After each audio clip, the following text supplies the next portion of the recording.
श्वेता एक गरीब लड़की होती है। उसके परिवार में उसकी माँ जो कि अंधी होती है और उसका छोटा भाई थे। उसके पिता की मृत्यु कुछ वक्त पहले ही हुई थी। उसके बाद से ही श्वेता ने घर का खर्च संभाला। श्वेता रामलाल के यहाँ खाना बनाने का काम किया करती थी। एक दिन अचानक ही उसकी माँ की तबीयत खराब हो जाती है। माँ, क्या हुआ? माँ, कुछ बोलो। दीदी, माँ को क्या हुआ है? माँ बोल क्यों नहीं रही है? तू चिंता मत कर, मैं माँ को अस्पताल लेकर जा रही हूँ, तू यहीं रहना। श्वेता अपनी माँ को अस्पताल लेकर जाती है, जहाँ डॉक्टर उसकी माँ को देखकर कहते हैं, बेटी, तुम्हारी माँ की तबीयत ठीक नहीं है, इनका इलाज होना जरूरी है। डॉक्टर साहब, कितने पैसे लगेंगे? कम से कम भी 10,000 रुपए तो लगेंगे। ठीक है, आप इलाज शुरू कीजिए, मैं पैसे 1-2 दिन में जमा कर दूंगी। श्वेता की माँ का इलाज चालू हो जाता है और श्वेता रामलाल के घर जाती है काम करने के लिए। तभी रामलाल श्वेता के आने पर कहता है, आओ बेटा आओ, एक तुम ही तो हो मेरा ध्यान रखती हो। मेरे नालायक बेटे तो किसी काम के नहीं है। मालिक, मुझे 10,000 रुपए चाहिए माँ के इलाज के लिए। हाँ, ले लेना बेटी, जाते वक्त। श्वेता ये सुन खुश होकर अपने काम को करने लग जाती है। ये सब बातें रामलाल का बेटा भी सुन लेता है, जिससे श्वेता से हमेशा से जलन होती है। आज अच्छा मौका है, इस श्वेता को सबक सिखाते हैं और पापा को भी इस पे बहुत विश्वास है ना, आज इसका खेल ही खत्म कर देता हूँ। ऐसा कहकर राकेश चुपके से श्वेता के थैले में 10,000 रुपए रख देता है और कहता है, पिताजी, मेरे 10,000 रुपए गायब हो गए हैं। मैंने यहीं तो रखे थे, जरूर इस नौकरानी ने चोरी किए होंगे। नहीं मालिक, मैंने ऐसा कुछ नहीं किया। ला, बैग दे अपना, देखूं तो सही। जैसे ही राकेश उस बैग को खोलता है, उसमें से पैसे नीचे गिर जाते हैं और श्वेता को चोर साबित करके घर से निकलवा देते हैं। श्वेता रोते रोते नदी के पास जाकर बैठ जाती है। हे भगवान, अब क्या होगा? माँ का इलाज कैसे होगा? एक ही काम था, वो भी नहीं रहा। अब मैं क्या करूँगी? इतने में ही वहाँ किसी के रोने की आवाज आने लगी। बचाओ, कोई मुझे बचाओ, मैं इस जाल में फंस गई हूँ। कौन है यहाँ? तभी श्वेता देखती है कि एक मछली जाल में फंसी हुई है और वही आवाज देकर मदद मांग रही है। श्वेता उसको जाल से निकाल देती है और देखते ही देखते वो मछली परी बन जाती है और कहती है, शुक्रिया, तुमने मेरी जान बचाई। मैंने सुना तुम बहुत परेशान हो। हाँ, मेरी माँ के इलाज के लिए पैसे नहीं है मेरे पास और कोई काम भी नहीं। तुम चिंता मत करो, ये लो एक कागज। ये कोई मामूली कागज नहीं है, ये जादुई है। इससे तुम जो भी बोलोगी ये वो बन जाएगा। इतना कहकर परी वहाँ से चली जाती है। इसके बाद श्वेता जादुई कागज से कहती है, जादुई कागज, तुम एक ढाबा बन जाओ। और देखते ही देखते वो कागज का ढाबा बन गया और उसके अंदर बहुत सारी सब्जियां भी थी। श्वेता तुरंत ही लग जाती है खाना बनाने में। उसके खाने की खुशबू लोगों को दूर से ही आने लगती है और लोग उसके ढाबे पर आने लगते हैं और शाम तक श्वेता कुछ पैसे भी कमा लेती है, जिसे वो डॉक्टर को देकर उसकी माँ का इलाज शुरू करवा देती है। ऐसे ही उसका ढाबा अच्छा चलने लगा था, लेकिन पास के मोंटू लाल को श्वेता से जलन होने लगी थी। ये देखो, कल की आई लड़की ने ढाबा खोल दिया, ना जाने कैसा खाना बनाती होगी। अरे मोंटू लाल, बहुत स्वाद खाना बनाती है, देख लो, कुछ दिनों में तुम्हारी छुट्टी होने वाली है। वो तो समय बताएगा किसकी छुट्टी होगी। एक रात मोंटू लाल अपने आदमियों के साथ श्वेता के कागज वाले ढाबे पर पहुंच जाता है और उसको जलाने के लिए पेट्रोल डालता है और आग लगा देता है और उस ढाबे में आग लग भी जाती है। लो, खत्म हो गया इसका किस्सा। इतनी ही देर में वो आग अपने आप बुझ जाती है और ढाबा पहले जैसा बिल्कुल ठीक हो जाता है, जैसे कुछ हुआ ही नहीं। ये देख सभी हैरान होते हैं और डर कर वहाँ से भाग जाते हैं। श्वेता अपनी पूरी मेहनत से उस ढाबे को अच्छे से चलाने में लग जाती है। अब उसकी माँ ठीक होकर आ जाती है और उसके ढाबे में ही रहने लगती है। एक दिन बहुत तेज बारिश हुई, पूरा का पूरा गांव डूब गया। गांव के लोग अपने घरों की छत पर रहने लगे थे। किसी के पास खाने को कुछ नहीं था। वहीं श्वेता का कागज का ढाबा पानी में तैर रहा था और श्वेता सबकी मदद करने का सोचती है और सभी के लिए खाना बनाकर अपने ढाबे से सभी को देने जाने लगी। सभी लोग श्वेता के इस काम के लिए उसकी तारीफ करने लगे। ऐसे ही वो उस मोंटू लाल के ढाबे पर भी गई और मोंटू लाल को भी खाना दिया था। मोंटू लाल ने अपनी गलती मानी। मुझे माफ करना श्वेता बेटी, मैं जलन के कारण तुम्हारा ढाबा चलाने गया था। आज वही ढाबा हम सभी की जान बचा रहा है। आगे जाती है तो उसको रामलाल का परिवार भी उसी हालत में दिखता है। वो सभी के लिए खाना लेकर जाती है। मालिक, ये लीजिए, आपको जो भी खाना है आप ले सकते हैं। मुझे माफ करना श्वेता, मैंने झूठ बोलकर तुम्हें घर से बाहर निकलवाया था। उसके बाद भी तुम हमारी मदद करने आई हो। मुझे माफ करना। बेटी, मुझे भी माफ करना जिसने तुम पर यकीन नहीं किया। जो हुआ उसको भूल जाइए और आप लोग मेरे साथ मेरे कागज के ढाबे में रहिए जब तक सब ठीक नहीं हो जाता।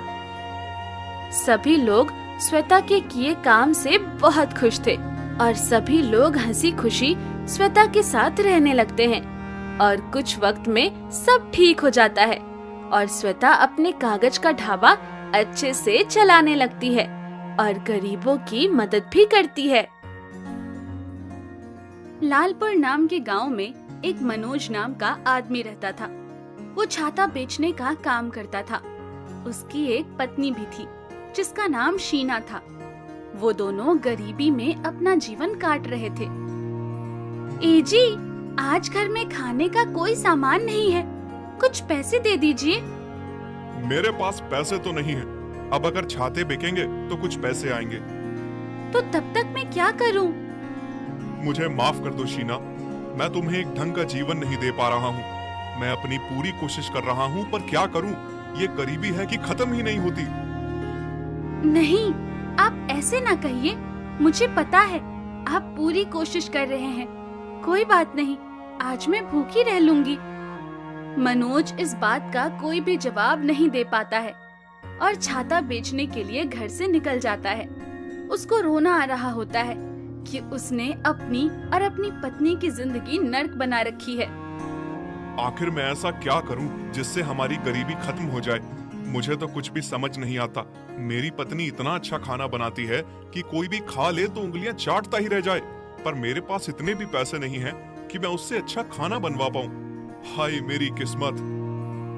वो अपने आप को कोसता हुआ जा ही रहा होता है, तभी रास्ते में उसको एक आदमी मिलता है। अरे भैया, लगता है बारिश होने वाली है और मैं अपना छाता घर पे ही भूल आया हूँ। कितने का दे रहे हो छाता? मात्र 100 रुपए। 100 रुपए? बहुत महंगा नहीं बता रहे हो? नहीं साहब, यही रेट चल रहा है, आप कहीं भी पता कर लीजिए। चलो ठीक है, अच्छा लाओ एक छाता दो। एक छाता बेचकर मनोज आगे बढ़ जाता है और पूरे दिन घूम घूम कर शहर में छाते बेचता रहता है, पर 5 से ज्यादा छाते उसके दिन भर में नहीं बिक पाते। फिर जब वो खाने का सामान लेकर घर वापस जा रहा होता है तो रास्ते में बहुत तेज बारिश होने लगती है। अरे बाप रे, इतनी तेज बारिश!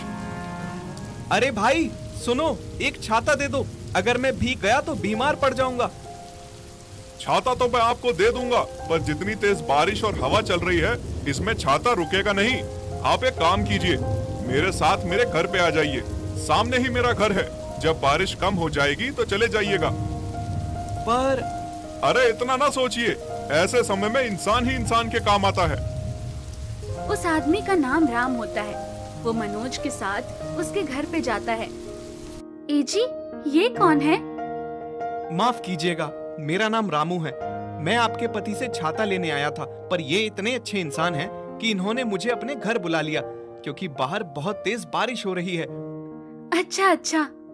ये लो, मैं खाने का सामान ले आया हूँ। हम तीनों के लिए कुछ खाना बना लो। अरे नहीं, मैं खाना नहीं खाऊंगा। आपने बारिश से बचने के लिए छत दे दी, मेरे लिए यही बहुत है। आप मेरी पत्नी के हाथ का खाना खाकर तो देखिए, उंगलियां चाटते रह जाएंगे। उसके बाद शीना खाना बनाती है और उन दोनों को परोसती है। राम और मनोज मिलकर खाना खाते हैं। राम को वो खाना इतना अच्छा लगता है कि वो सचमुच उंगलियां चाटता रह जाता है और कहता है, अरे मनोज, तुमने तो बिल्कुल सच कहा था। ये खाना तो बहुत ही ज्यादा स्वादिष्ट है। मैंने ऐसा खाना आज तक नहीं खाया। देखा, मैंने कहा था ना, मेरी पत्नी बहुत अच्छा खाना बनाती है। अरे तो तुम लोग एक ढाबा क्यों नहीं खोल लेते? मैं शर्त लगा सकता हूँ, वो ढाबा बहुत चलेगा क्योंकि ये खाना सचमुच बहुत अच्छा है। आजकल महंगे महंगे रेस्टोरेंट तो होते हैं, लेकिन कहीं भी इतना स्वादिष्ट खाना नहीं मिलता। अरे साहब, आप ये क्या बात कर रहे हैं? मैं तो गरीब छाता बेचने वाला हूँ।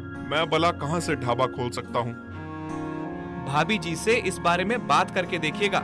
फिलहाल बारिश रुक गई है, मैं चलता हूँ। ये सारी बातें शीना भी सुन रही होती है। राम के चले जाने के बाद वो मनोज से कहती है, वैसे वो भाई साहब बात गलत तो नहीं कह रहे थे।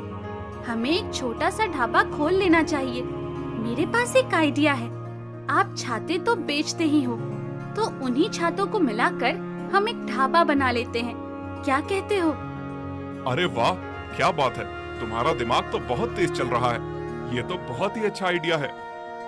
फिर दोनों पति पत्नी मिलकर सारे छातों से एक छोटा सा ढाबा बनाते हैं।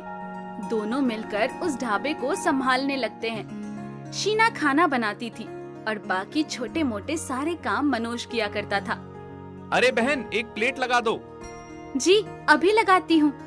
वैसे तुम्हारा ये छाते से बना हुआ ढाबा बहुत अच्छा लग रहा है। धन्यवाद। शीना उसे एक प्लेट लगाकर देती है, जिसे खाकर वो बहुत खुश हो जाता है। धीरे धीरे उनका ढाबा बहुत कामयाब हो जाता है। उनके ढाबे के आगे लाइन लगने लगती है। बहन, तुम्हारे हाथों में तो जादू है, पर बहुत देर लगती है खाना मिलने में। कुछ आदमी रख लो काम करने के लिए। हाँ, बात तो आपकी सही है। उसके बाद वो लोग अपने ढाबे पर काम करने के लिए कुछ आदमियों को रख लेते हैं। सब कुछ अच्छा चल रहा होता है। फिर एक दिन, छी छी, इस खाने में तो छिपकली है। तुम क्या हमें मारना चाहती हो? अरे ऐसा कैसे हो सकता है? मैं तो बहुत सफाई से खाना बनाती हूँ। रुको, मैं अभी पुलिस के पास जाता हूँ। तुम्हारा ये ढाबा बंद करवा दूंगा। नहीं नहीं, ऐसा ना करना। वो आदमी वहाँ से चला जाता है। मनोज और शीना बहुत घबरा जाते हैं कि अब क्या होगा। थोड़ा ही समय गुजर पाता है कि पुलिस वहाँ आ जाती है। मनोज और शीना को अपने साथ पुलिस थाने ले जाती है।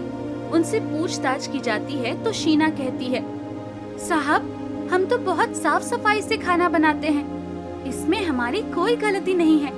हमें नहीं पता ये छिपकली इसमें कैसे आई। जी साहब, हमें नहीं पता ये कैसे हुआ। छिपकली क्या अपने आप उड़ के इसमें बैठ गई? तुम इतने लोगों को खाना परोस रहे हो, तो उनकी सेहत का ख्याल रखना भी तुम्हारी ही जिम्मेदारी है।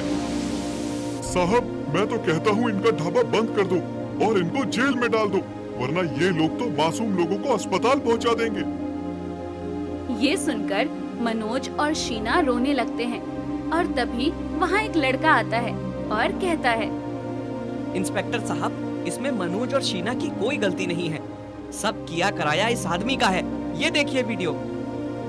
वो लड़का इंस्पेक्टर को एक वीडियो दिखाता है, जिसमें साफ दिख रहा होता है कि ये आदमी खुद मरी हुई छिपकली अपने खाने में डाल रहा होता है।